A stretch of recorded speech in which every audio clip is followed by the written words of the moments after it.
Bird తో ఆడుకోవట్లేదు. అమ్మా ఇది ఒక్కటే బర్డ్ ఉందమ్మా, ఇది ఎవరికి దొరకదు. ఎవరికి దొరకదా? ఏమో చనిపోయింది. ఓకే.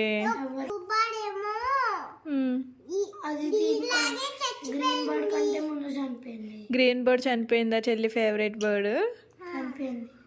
మనం ఇండియా వెళ్ళినప్పుడు చనిపోయింది కదా గ్రీన్ బర్డ్. ఈ బ్లూ బర్డ్ ఏం చేస్తుంది? అస్సలు కుదురుండదు, ఎక్కడికి చెల్లిలాగా పెద్ద రాకాసి. రాకాసా?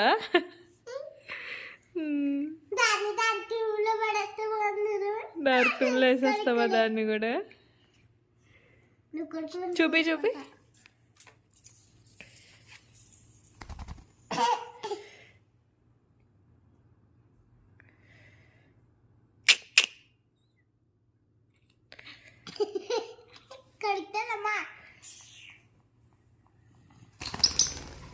ఎగిరిపోయింది.